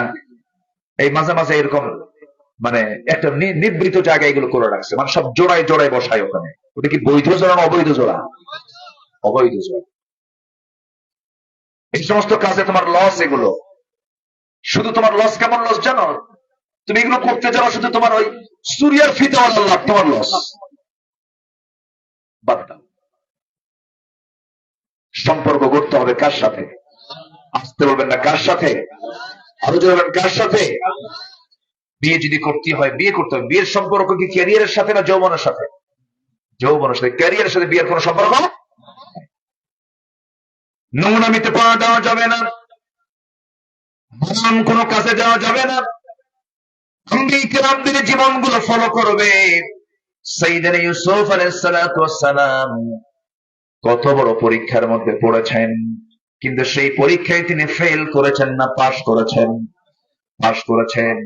জেল খেটেছেন তিনি, মামলা খেয়েছেন তিনি, কিন্তু নারীর ছলনায় তিনি পড়েন না, ঈমান থেকে হেফাজত করেছেন। জিনার মামলা দিয়েছে তার বিরুদ্ধে, এত কিছু করা হলো, এরপরও তিনি কারোর সামনে মাথা নত করলেন না, অপকর্মের দিকে ধাবিত হলেন না। আল্লাহ তাআলা প্রত্যেক যুবকের মডেল বানিয়ে দিয়েছেন সাইয়েদনা ইউসুফ আলাইহিস সালাতু ওয়াস সালামকে। আমার ভাইয়েরা, বিশেষ করে যুবকদের কি বলবো, তোমার হাতে বাংলাদেশ গড়তে হবে। তোমাকে এক নম্বর অস্ত্র হলো তোমাকে চরিত্রবান হতে হবে। পাপ কাজের দিকে যাওয়া যাবে না, নেশার দিকে যাওয়া যাবে না, গুনার দিকে যাওয়া যাবে না। তোমার জীবনের সবচেয়ে বড় ক্যারিয়ার হলো তোমার জীবনে গুনার অর্জনটা খুব কম থাকতে হবে, সওয়াবের অর্জনটা বেশি থাকতে হবে। নামাজ পড়তে হবে কয় ওয়াক্ত বলেন? আসতে বলবেন না, কয় ওয়াক্ত? 5 ওয়াক্ত নামাজ। কয় ওয়াক্ত নামাজ? একা না জামাতে? একা না জামাতে? বুঝে না না বুঝে, জেনে না না জেনে, সময় না সময় 5 ওয়াক্ত নামাজ পড়তে রাজি আছেন? তার একটা হাত তুলে দেখেন তো দেখি। জোরে বলি ইয়া আল্লাহ। আরো জোরে বলি ইয়া আল্লাহ। আমাদেরকে 5 ওয়াক্ত সালাত আদায় করার তৌফিক তুমি আল্লাহ দিয়ে দাও। জোরে বলি আমিন। আরো জোরে আমিন। আরো জোরে আমিন। নামাজ ঠিক হলে সব ঠিক হয়ে যাবে। আদর্শ গ্রামের বৈশিষ্ট্য হলো, অফ করে দেন, আওয়াজ হচ্ছে, আমার মনে অফ করে দিলে ভালো হবে। আদর্শ গ্রামের বৈশিষ্ট্য হলো সেই গ্রামের ফজরের মুসল্লি মসজিদে যাওয়া হবে, জোহরের মুসল্লি তার চাইতে বেশি হবে না কম হবে? জোহরের মুসল্লি কম হবে, ফজরের মুসল্লি বেশি হবে। কিন্তু আজকে কি মসজিদগুলোর চিত্র এমন আছে? এখন তো শুধু মসজিদ বাড়তেছে, কিন্তু মুসল্লি। আমি দেখতে চাই, এটা কি গ্রামের নাম? লাকেশ্বর। এই গ্রামের প্রতিটি যুবক নামাজ পড়বে, প্রতিটি বয়স্ক নামাজ পড়বে। এই লাকেশ্বর গ্রামকে আমি বেনামাজি মুক্ত গ্রাম দেখতে চাই। কেউ তো আসতে বললেন সবাই, তো জোরে বলেন, জোরে বলেন। এই মাহফিলের বদৌলতে এমন একটা টিম এখানে গড়ে উঠুক, তারা যেন একটা লিস্টের মধ্য দিয়া লাকেশ্বর এই এলাকার যারা যারা বেনামাজি তাদের মাঝে সুন্দর দাওয়াতি কার্যক্রম চালিয়ে এই গ্রাম থেকে ঘোষণা করা হোক বেনামাজি মুক্ত গ্রাম। ঠিক আছে না? ঠিক আছে না? আমরা এমন টার্গেট নেব। জোরে বলি ইনশাআল্লাহ। আপনি যদি না করেন কে করবে? আপনাকে এগিয়ে আসতে হবে, আমাকে এগিয়ে আসতে হবে। আপনার ওই ভাইটা একদিন মামলা দিবে আপনার বিরুদ্ধে, সে আমাকে বলে নাই, সে আমাকে দাওয়াত দেয় নাই। এই কাজগুলো আমরা করবো, জোরে বলি ইনশাআল্লাহ। যদি বলেন কোরআনকে কোরআন বলো, তো কার কথা সবচেয়ে উত্তম? আল্লাহ বলেন তার কথা সবচেয়ে উত্তম যে মানুষকে আল্লাহর পথে ডাকে। ওমান আহসানু কাওলাম মিম্মান দাআ ইলাল্লাহ, আল্লাহর পথে ডাকে। তবে এর মাঝে চলতে গিয়ে পাপ কাজ হয়ে যেতে পারে। পাপ কাজ করা বান্দার যোগ্যতা, পাপ বান্দার জীবনে হতেও পারে। আল্লাহ তো নিজে এক জায়গায় উৎসাহ দিয়ে বলছেন, লাউলাম তুযনিবু লাযাহাবাল্লাহু বিকুম ওয়া লাজাআ বিকওমিন হাত্তা ইউযনিবুন। বান্দা তুমি যদি গুনাহ না করো, আমি তোমাকে দুনিয়া থেকে মিটিয়ে দিয়ে এমন জাতি পাঠাবো যারা দুনিয়াতে গুনাহ করবে, চোখের পানি ফেলে ফেলে মাফ চাবে, আমি তার গুনাহকে মাফ করে আমি তাকে জান্নাতের ফয়সালা দিয়ে দেব। একটু জোরে বলে সুবহানাল্লাহ। আজকে থেকে গুনাহ করা শুরু হোক নাকি? এরকম কিছু আল্লাহ তাআলা উৎসাহ দিচ্ছেন, বান্দা হতাশ হও না। গুনাহ তো হতেই পারে। একটা ইতিহাস মনে পড়ে গেল আমার নবীজির একজন সাহাবী ছিলেন, মহিলা সাহাবী। হঠাৎ করে ওয়াসওয়াসায় পড়ে জিনার মতো বড় গুনার কাছে তিনি জড়িয়ে পড়লেন। গুনাহ হয়ে গেল, জিনার মতো পাপ হয়ে গেল। ছিলেন তিনি বিবাহিতা, অনুতপ্ত হলেন, অনুশোচনা প্রকাশ করলেন, সিজদায় পড়ে পড়ে কাঁদেন। নবীর কাছে সে বলছেন, ইয়া রাসূলুল্লাহ, আমি তো জিনার মতো বড় পাপ করে ফেলেছি। রাসূল বললেন, না করো নাই। না হুজুর আমি করে ফেলেছি। না, রাসূল বললেন, না, 4 জন সাক্ষী লাগবে, তোমার তো কোনো সাক্ষী নাই হুজুর। সাক্ষী 4 জন দরকার নাই, আমি হলাম নিজের সাক্ষী, আমি গুনাহ করে ফেলেছি। রাসূল বললেন, জিনা যে করেছো, জিনার ফলে সন্তান পেটে আসছে নাকি? সন্তান চলে আসছে পেটে। আমার নবীজি বললেন, ও মহিলা, সন্তান যদি পেটে চলে আসে, তোমার উপরে এখন কোনো আইন কার্যকর করা যাবে না, যাও বাড়িতে চলে যাও, সন্তান ডেলিভারি হওয়ার পর আমার কাছে আসবে। মহিলা কাঁদতে কাঁদতে বলছেন, ইয়া রাসূলুল্লাহ, আমি যে বাঁচবো তার গ্যারান্টি কি? আমি চাই এই দুনিয়া থেকে অপরাধের শাস্তি আমি দুনিয়াতে মিটিয়ে নিয়ে আদালতে আখিরাতে আমি আল্লাহর সামনে নিষ্পাপ হয়ে দাঁড়াতে চাই, জিনাকারীর কাতারে দাঁড়াতে চাই না। আমার রাসূল বললেন, না রে মহিলা, যাও তুমি বাড়িতে চলে যাও। সন্তান ডেলিভারি হয়ে গেল। সন্তান ডেলিভারি হওয়ার 3 দিন, 2 দিন, 4 দিন পর নয়, মাত্র একটা দিন পর নবীর কাছে চলে আসলেন তিনি। এসে বলছেন, ইয়া রাসূলুল্লাহি, ইয়া হাবিবাল্লাহি, আমি আপনার কাছে এসেছি, সন্তান তো ডেলিভারি হয়ে গেছে, আপনি আমার উপর আইনটা কার্যকর করে দেন, ভুল করেছি, শাস্তিটা হয়ে যাক। রাসূল বললেন, সন্তান তো যে ডেলিভারি হয়েছে, সন্তানটা জীবিত না মৃত? হুজুর, সন্তান তো জীবিত রেখে আসছি। সন্তান যদি জীবিত রেখে আসো, হাউলাইনি কামিলাইন, 2টা বছর দুধ তোমাকে পান করাতেই হবে, যাও। মহিলা বলছেন, হুজুর আমি যে বাঁচবো তার গ্যারান্টি কি? রাসূল বললেন, যাও, আমি তোমার জন্য দোয়া করে দিচ্ছি, তুমি চলে যাও। আমার নবীজি এমন সমাজ গড়ে তুললেন, এমন রাষ্ট্র গড়ে তুললেন, যে রাষ্ট্রের নাগরিক ভুল করলে পরে তাকে ধরার জন্য, অপরাধ করলে তাকে ধরার জন্য পুলিশ পাঠানো লাগলো না, জেলখানাও তৈরি করা লাগলো না। এমন নাগরিক তৈরি করলেন, অপরাধী অপরাধ স্বীকার করে বিচারপতির সামনে স্বেচ্ছায় এসে বিচার প্রার্থী হয়ে দাঁড়িয়ে যায়। কার ভয়ে? আসতে বলবেন না, কার ভয়ে? একটা আদর্শ নাগরিকের 1 নম্বর বৈশিষ্ট্য হবে, আদর্শ নাগরিক ভয় করবে কাকে? আসতে বলবেন না, কাকে? আমার দেশে কি সেই শিক্ষা আছে নাকি? সেই শিক্ষা আছে নাকি? সেই শিক্ষা তো নাই। আমার দেশে যাকাতের অঙ্ক শেখায় না, সুদের অঙ্ক শেখায়। কিসের অঙ্ক শিখছেন সবাই বলেন? ছাত্র জীবনে কি দেখেছিল না? সুদের অঙ্ক, এত টাকা সুদ হলে এত টাকায় কত টাকা সুদ হয়। তাহলে সুদের অঙ্ক শিখে কি আমরা যাকাত শিখবো? আমার বন্ধুগণ, সুদ লিখতে হয়েছে না? আমিও লিখছি, পরীক্ষার হলে লিখতে হয়েছে, অঙ্ক পরীক্ষা দিতে হয়েছে। আমার বন্ধুগণ, আমার ছেলেরা একটা সমাজ করলেন, যে সমাজের মানুষ অপরাধ করেছে, অপরাধ করার পরে পুলিশ লাগানো, পুলিশ পাঠাতে হয় নাই, জেলখানাও লাগে নাই, কয়েদিকে ধরে রাখার জন্য নিজে নিজে হাজির হয়ে গেছে আল্লাহর ভয়ে। রাসূল বলছেন, মহিলা, তুমি যখন আমার কাছে শাস্তি পেতে চাও, নির্দিষ্ট সময় না আসা পর্যন্ত শাস্তি দেওয়া যাবে না। রাসূল তাকে আবার পাঠায়া দিলেন।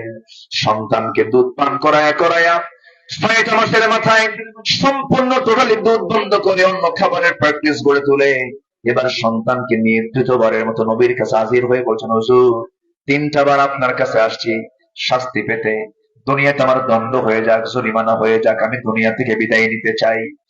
এই যে সন্তান, এই সন্তান দুধ খাওয়া ছেড়ে দিয়েছে, আপনি আমার উপর আইনটা কার্যকর করে দেন। রাসূল বললেন, ও মহিলা, এই যে সন্তানটা দুধ খাওয়া সত্যি ছেড়ে দিয়েছে নাকি ছেড়ে দিয়েছে, দাও আমার কোলে দিয়ে দাও। নবীজি সন্তানটা কোলের মধ্যে নিলেন, এক হাতে উঁচু করে ধরে বলছেন, ও সাহাবীরা শোনো, এই যে আমি সন্তান হাতে নিয়ে বলছি, এই সন্তানের লালন পালনের দায়িত্ব যে বান্দা গ্রহণ করবে, ফাহিয়া ফিল জান্নাতি কাহাতাইন, আমি রাসূল নিজে ঘোষণা করলাম, ওই বান্দা আমি রাসূল জান্নাতের মধ্যে 2 নখের দূরত্বে অবস্থান করব। জোরে কোন সুবহানাল্লাহ, আরো জোরে বলুন সুবহানাল্লাহ। এই কথা বলার সঙ্গে সঙ্গে কয়েকজন সাহাবী দৌড় মেরে চলে আসলেন নবীর কাছে, এসে সন্তানটা কোলে করে নিয়ে চলে গেছেন। রাসূল বললেন, সাহাবীরা মহিলাকে নিয়ে যাও উন্মুক্ত মরু প্রান্তরে, ফারজুমুহুমা নাকালাম মিনাল্লাহ, পাথর মেরে তাকে শেষ করে দাও। হুকুমটা কার? আসতে বলবেন না, কার? এই জাতীয় হুকুমের বিরুদ্ধে আমার দেশে কিছু বুদ্ধিজীবী আছে না নাই? বলে কোরআন দিয়ে সমাজ চলবে না, কোরআন দেশের নামাজ চলবে। ভান্ডা দরকার বেয়াদবদের। আল্লাহর সূর্য ভোগ করো, আল্লাহর চাঁদ ভোগ করো, আল্লাহর আকাশের নিচে থাকো, জমিনের উপরে থাকো, বাতাসটা নাকে ঢুকায় নাও, সবকিছু নাও, আর তুমি আল্লাহর আইনকে পছন্দ করো না, তুমি জাহান্নামী। আল্লাহ কি দেননি আমাকে? সব দেন নাই? সব দিয়েছেন। আল্লাহ তার দিক থেকে কোনো কিছু অপূর্ণ রাখেন, সব তিনি আমাকে দিয়েছেন। সময় তো অল্প, ব্যাখ্যামূলক কথা বলার কোনো সুযোগ নেই আমার। এই মাহফিলটা আমি নিয়েছি অনলি বিফোর 15 days, 15 দিন আগে মনে হয় আমাকে খুব জোরাজোরি করা হলো। বললাম যে দেখেন মাগরিব পরে হয়, আমি তো পারবো না। বুঝলো, যে সময় পারেন সেই সময় দেন। আসছে, রাগ করেননি তো আপনারা? খুশি হয়েছেন তো? বলি আলহামদুলিল্লাহ, জোরে বলি আলহামদুলিল্লাহ। তাহলে ওইদিকে গোবিন্দ, এদিকে রাম, পাশান, এদিকে নাম কি এগুলোই দেখি, একদিকে গোবিন্দ, আরেকদিকে রাম, আরেকদিকে পাশান, না নাকি? খুব ভালো নাম এসে দেখি তো কই রামও নাই, গোবিন্দও নাই, সব দিকে মুসলমান। বলি আলহামদুলিল্লাহ। ইসলামপুরও আছে না? জি আলহামদুলিল্লাহ। কষ্ট পাচ্ছেন নাকি আপনারা? আল্লাহ কি দেননি আমাকে? শুধু আল্লাহ আমাকে চালান না, সবাইকে চালান। কোন প্রাণী না খেয়ে থাকে, কিন্তু মানুষ না খেয়ে থাকে। এমন জনপদ আছে না নাই? বলেন তো, আছে না নাই? মানুষ না খেয়ে রাখে না থাকে, মানুষকে না খেয়ে রাখে, মানুষকে না খেয়ে আল্লাহ না বান্দা? আজ থেকে আল্লাহ না বান্দা? পৃথিবীর কোন প্রাণী না খেয়ে থাকে না, মানুষ ছাড়া। কঙ্কাল সার হয়ে যায়, মানুষ খাবার পায় না, মানুষ ষড়যন্ত্র করে না খেয়ে রাখে। পৃথিবীর কোন প্রাণীর খাদ্য গুদাম নাই মানুষ ছাড়া। খাদ্য গুদাম থাকার বড় অভাব সম্পদ। কেন জানেন? এদেশের কৃষক কি দেশের ক্ষতি করেছে? বলেন, এদেশের কৃষক কি দেশের কোন ক্ষতি করেছে? কোন শ্রমিক কি দেশের ক্ষতি করেছে? তারা অশিক্ষিত, দেশের ক্ষতি করে নাই। প্রবাসী, এই সিলেটে সবচেয়ে প্রবাসী বেশি। এই প্রবাসীরা প্রবাস জীবনে থেকে বউ, বাচ্চা, ছেলে, মেয়ে, বাপ মার চেহারা না দেখে বিদেশ জীবনে গিয়ে পাখির মতো ঝুলে ঝুলে বিল্ডিং এর কাজ করে, রক্ত পানি করে ফেলে, দেশে রেমিটেন্স পাঠায়।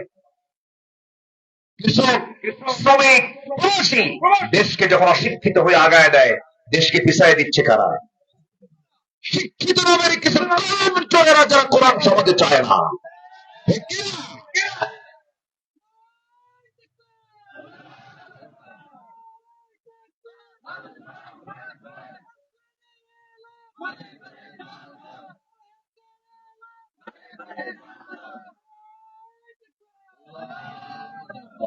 সব কিছু আমাদের দেখা শেষ। আগামীর দেশ হবে কোরআনের দেশ। আজ দেখুন কেন আগামীর দেশ হবে কিসের দেশ? কোরআনের দেশ। এই সিদ্ধান্ত আমরা নেব, জোরে বলি ইনশাআল্লাহ। আমাকে সাহায্য করার জন্য কে আছেন? কে আছেন? আমার আল্লাহ ছোট না, আমার আল্লাহ সবচেয়ে বড়। আল্লাহ আকাশ ছোট না বড়? ছোট মনে হয় আকাশ? আল্লাহ আকাশ ছোট? আল্লাহর আকাশ যেমন বড়, আমার আল্লাহ বড়। আল্লাহু আকবার, সাব্বিহ ইসমা রাব্বিকাল আ'লা। তিনি জলজ প্রাণী খাওয়ান, স্থলজ প্রাণী খাওয়ান, সব প্রাণীকে তিনি খাওয়ান, নিজ হাতে খাওয়ায় দেন। কালকে একটা জরিপে দেখলাম, তিমি মাছ আছে না, তিমি যেটা দরিয়ায় থাকে, সমুদ্রে থাকে, এই তিমির হাড়ের ওজন হলো 600 কেজি। হাড় ওজন কত? 600 কেজি তার হাড়ের ওজন, মানে ছোট মোটো একটা গাড়ি। 600 কেজি তার হাড়ের ওজন। প্রতি মিনিটে তার হার্ট বিট হয়, হৃদস্পন্দন হয় 8 থেকে 10 বার, আর যার আওয়াজ 3 থেকে 4 কিলোমিটার দূরে পর্যন্ত চলে যায়। প্রতিদিন ওই তিমি তার বাচ্চাকে দুধ পান করে 50 থেকে 60 মণ দুধ। এগুলো সমস্ত ম্যানেজমেন্ট কোন খাদ্যমন্ত্রী? আসতে কম কেন? তিনি কে? বাবুই পাখি, আবার ছোট্ট পাখি। ওর বাসা কোথায়? বাসা কোথায়? একদম বাবুই গাছ। বাবুই পাখির বাসা হলো তারও গাছের আগায়। এত সুন্দর বাসা। ওর লাইফ স্টাইলটা আমার আপনার চেয়ে অনেক উন্নত। আপনি বিমানে চলবেন, আপনাকে ওসমানী বিমানবন্দরে যেতে হবে, বোর্ডিং পাস নিতে হবে, কত ঝামেলা। পাইলট আসো, ক্রু আসো, সবকিছু আসো। বাবুই পাখির কি এগুলো কিছু লাগে নাকি?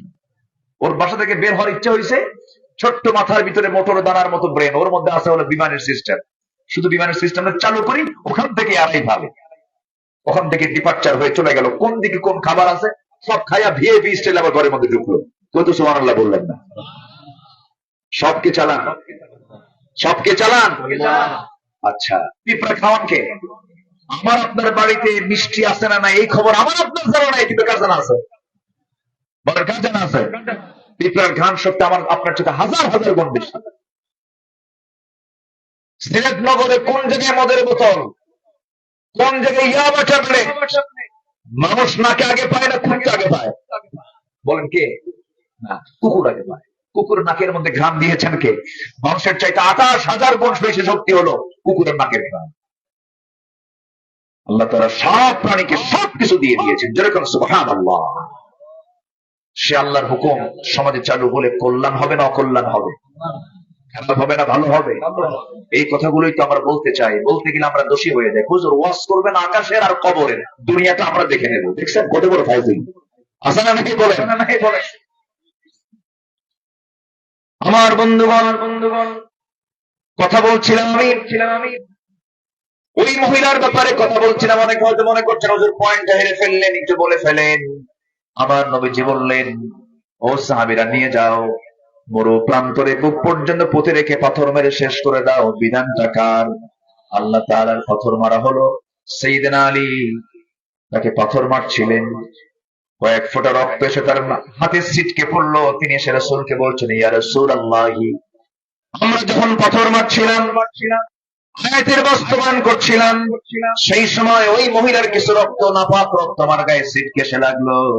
রাসূল বলছেন, ও আলী, তুমি কোন মহিলার রক্তকে নাপাক রক্ত বলছো? তুমি কি জানো ওই মহিলার রক্ত জমিনে স্পর্শ হওয়ার পূর্বেই সে জান্নাতের মেহমান হয়ে গেছে? যেরকম সুবহানাল্লাহ। পাপী কি কখনো ঘৃণা করা যাবে? পাপী হলো সে কার বান্দা? পাপী হলো সে কার বান্দি? আল্লাহর বান্দি। আল্লাহ যদি মাফ করেন, আপনি কিছু করতে পারবেন নাকি? কাউকে কখনো ঘৃণা করা যাবে না। সবার কাছে দিনের দাওয়াত পৌঁছে দিতে হবে। বুখারীর বর্ণনা, কোন এক চরিত্রহীন নারী সারা জীবন তেমন কিছু করে নাই, শুধু একদিন তৃষ্ণার্ত কুকুরকে সে তার যত্ন সহকারে পানি পান করিয়ে দিয়েছে। চোখের পানি ফেলে ফেলে কেঁদে বলেছে, আল্লাহ তোমার প্রাণীর খেদমত আমি করলাম, আল্লাহ তাকে জান্নাত দিয়ে দিয়েছেন। এখান থেকে একটা বিষয় বোঝা যায়, যে ব্যক্তির মধ্যে মানব সেবার কাজটা আছে সে ব্যক্তি জাহান্নামে যাবে না। যে ব্যক্তির মধ্যে মানুষের উপকারের চিন্তা থাকে সে ব্যক্তি জাহান্নামে যাবে না। সৃষ্টির প্রতি দয়া যার, সে ব্যক্তি জাহান্নামে যাবে না। আল্লাহু আকবার। আল্লাহ তো মানুষকে কিছু ওসিলা দিয়ে জান্নাত দিবেন, তাই না? আমার নবীজি বললেন, মহিলার জানাজার আয়োজন করতে হবে। মহিলার আলী যা বলেছে আর বলতে যাও না। জানাজার আয়োজন করো। ওই মহিলার জানাজার দায়িত্ব আমি কাউকে দেব না, আমি রাসূল নিজে তার জানাজার দায়িত্ব গ্রহণ করলাম। নবীজি নিজে দায়িত্ব গ্রহণ করলেন। জানাজার ময়দানে হাজির হলেন, রাসূল নিজে জানাজা পড়ায়া দিলেন। কাদা কাদা কণ্ঠে আমার নবীজি জানাজার শেষ প্রান্তে এসে বলছেন, সাহাবীরা সময়, ও আমার সাহাবীরা, এই মহিলা জীবনের শেষ সময় পর্যন্ত যে পরিমাণ তওবা করেছে, যে পরিমাণ চোখের পানি ফেলে ফেলে কেঁদেছে, পাপের জন্য অনুতপ্ত হয়েছে, অনুশোচনা প্রকাশ করেছে, যে পরিমাণ আল্লাহর কাছে সিজদায় পড়ে পড়ে ডুকরে ডুকরে কেঁদেছে, এই মহিলার তওবা যদি এই মদিনার 70 জন গুনাহগারদের মাঝে যদি বন্টন করে দেওয়া হতো, আল্লাহ প্রত্যেককে মাফ করে প্রত্যেককে জান্নাত দিয়ে দিতে। আমার ভাইয়েরা, সেই জন্য এই দুনিয়াতে এখনো সুযোগ আছে, আমরা লাইনে চলে আসবো। জোরে বলি ইনশাআল্লাহ। কার লাইনে বলেন? ইহদিনাস সিরাতাল মুস্তাকিম। অন্য কোন পথে আমরা যাব না, অন্য কোন পথে আমরা যাব না, অন্য কারো ফাঁদে আমরা পা দেব না। সবকিছু দেখেছি আমরা, সবকিছু দেখে শেষ করে ফেলেছি, আর কিছুই বাদ নাই। আমার বন্ধুগণ, যারা দিন প্রতিষ্ঠার জন্য রক্ত দিয়েছেন, সেই রক্তের বদলা, সেই রক্তের বিনিময়ে আমরা এই জমিন আল্লাহর দিন কায়েম করতে রাজি আছি তো? সবাই সবাইকে রাজি আছেন ইনশাআল্লাহ? রাজি আছেন কারা কারা? মুসলমান স্লোগান দেন না তো কেউ?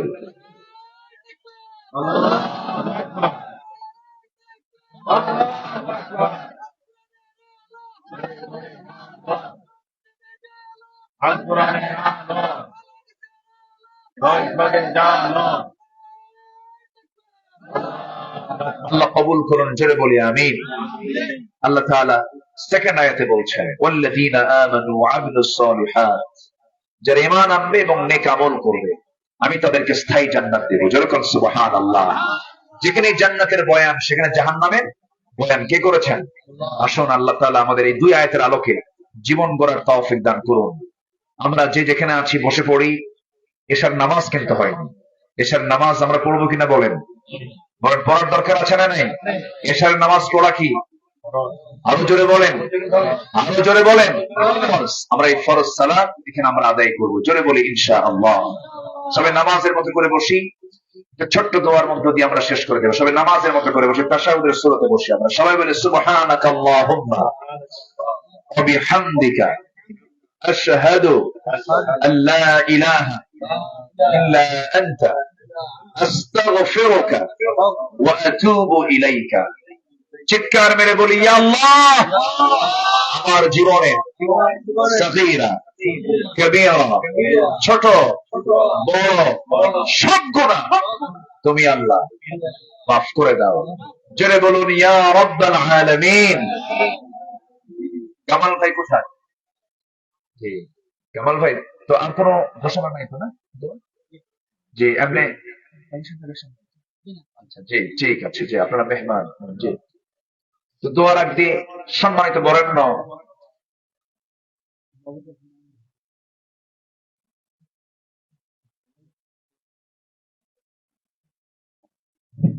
আলহামদুলিল্লাহ, সম্মানিত উপস্থিতি, আমরা এতক্ষণ আন্তর্জাতিক খ্যাতি সম্পন্ন মুফাসসিরে কোরআন হযরত মাওলানা আব্দুল্লাহ আল আমিনের কাছ থেকে সুমধুর কণ্ঠে পবিত্র কোরআন থেকে তাফসীর শুনছিলাম।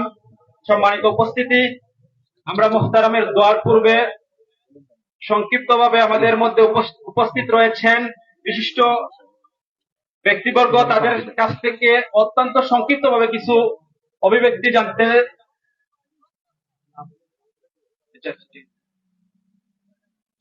বিসমিল্লাহির রহমানির রহিম। আলহামদুলিল্লাহ ওয়াসসালাতু ওয়াসসালামু আলা রাসূলিল্লাহ ওয়া আলা আলিহি ওয়া আসহাবিহি আজমাইন।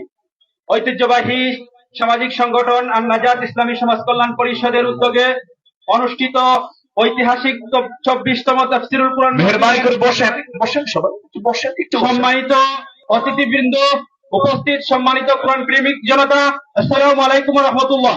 আমরা আন-নাজাত ইসলামী সমাজ কল্যাণ পরিষদের পক্ষ থেকে আগত কোরআন প্রেমিক জনতাদেরকে আন্তরিক অভিনন্দন জানাচ্ছি।